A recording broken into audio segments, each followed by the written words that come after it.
So this one is cracking historical rides in Northumberland and the Scottish borders.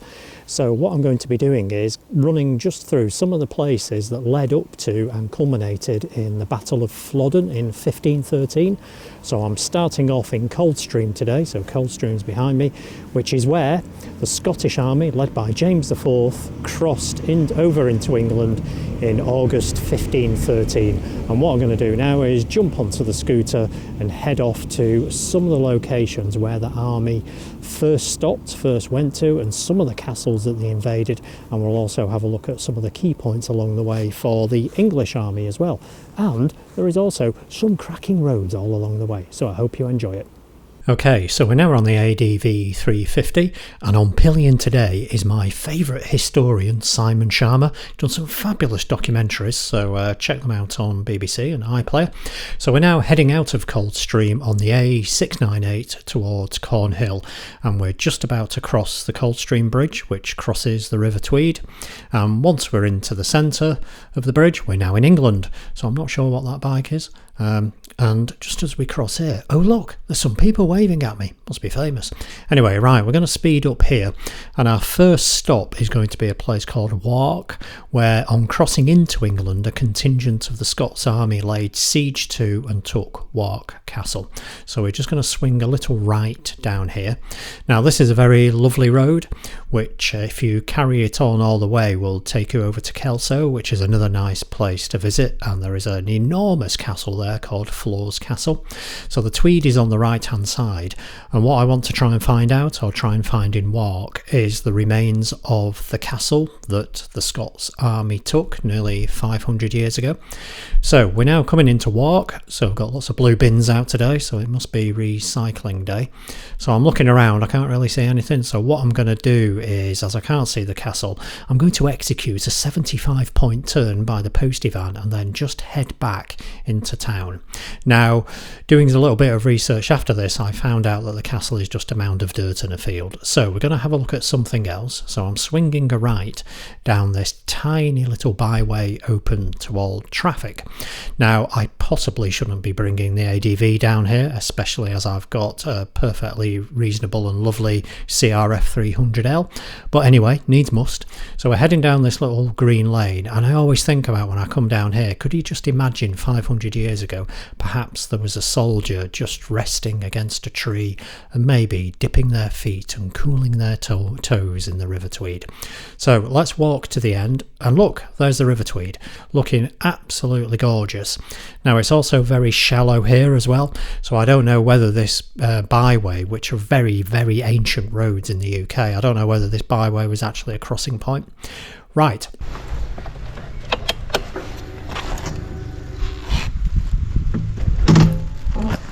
Okay, so we're now heading back into Cornhill, and what I'm going to do now is turn a right and then head towards Twisel Bridge.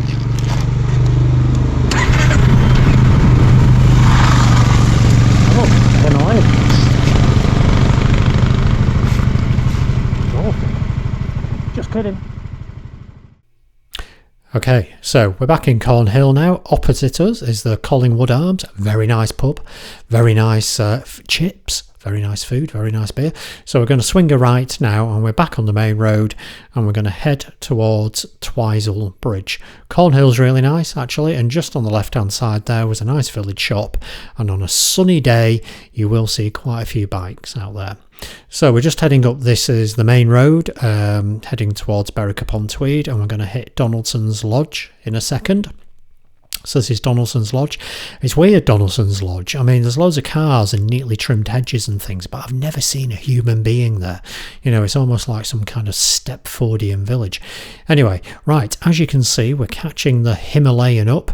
We're just going to cross here. So this is the River Till, and I'm going to swing a left here, and then we're going to have a look at Twisel Bridge. So we'll just turn around here in the car park and see what's going on. So this is Twisel Bridge over the River Till, and it's here on the morning of the battle, so September the 9th, 1513, that a contingent of English troops crossed here with their artillery in an effort to circle around the Scottish troops who were around 6 miles over in that direction on Branxton Hill.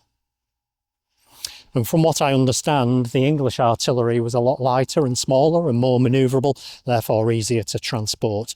The Scottish artillery, on the other hand, was kind of really big cannons and things that had been taken from Edinburgh Castle. Okay, so I've now left Twizel Bridge and I'm at a place called Tilmouth Park, which is basically just a little bit further up the road back towards Cornhill. And what I'm going to do is take the road over to a little village called Crookham, which then will eventually take us over to Branxton and the Flodden Field battle site.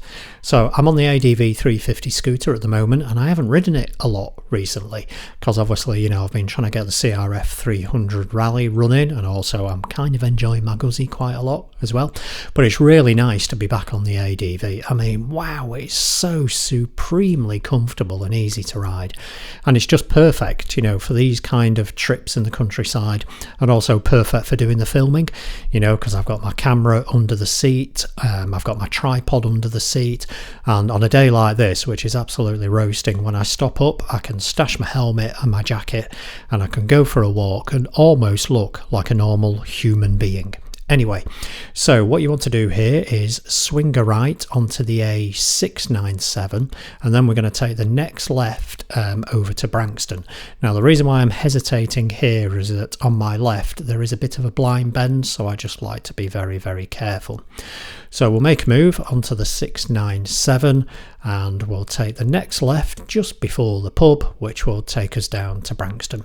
So again, a really nice road, unclassified. It's a quintessentially English countryside road, you know, and riding down here, I just think it's impossible to imagine what it was like on that September day over 500 years ago.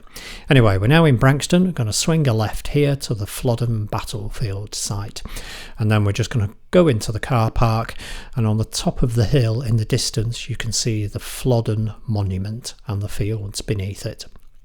So a very nice green bin there, and this is the start of the path that takes us up to the monument. So what we're going to do first though is just take a quick look at St Paul's Church, which, while it wasn't mentioned in the chronicles of the battle, probably acted as an infirmary and mortuary for the dying and the dead. So I'm now going to walk up to the monument, and rather than provide any sort of narration, I'm going to let the visuals do the talking, and that will be accompanied by a fabulous rendition of the Scottish lament Flowers of the Forest, and this is played by Guy Wolff, master potter and banjo player of Connecticut, USA. Thanks, Guy. Take it away.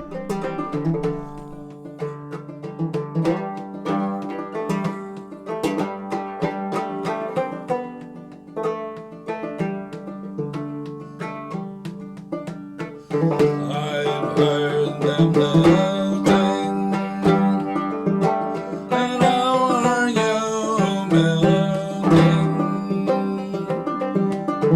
I've heard them melting before light of day.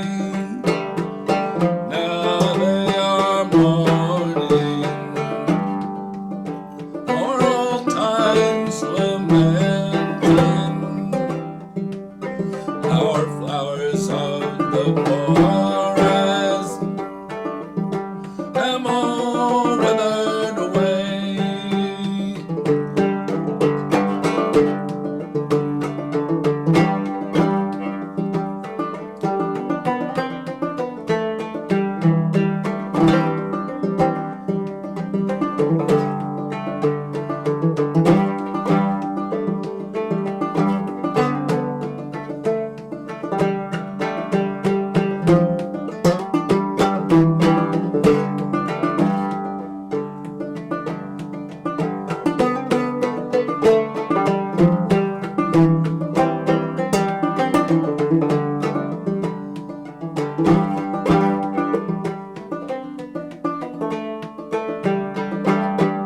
Sad day for the orders that took them to the border.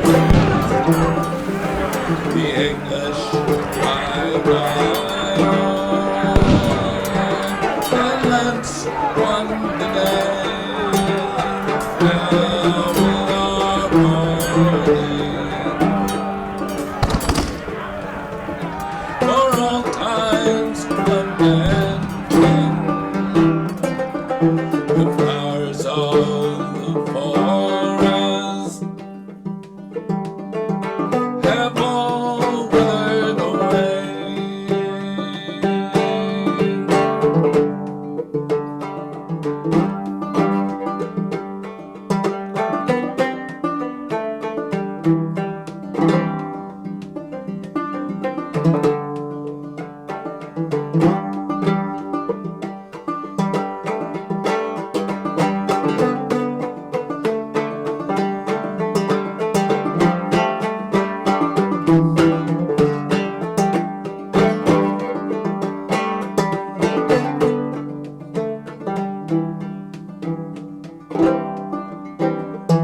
Thank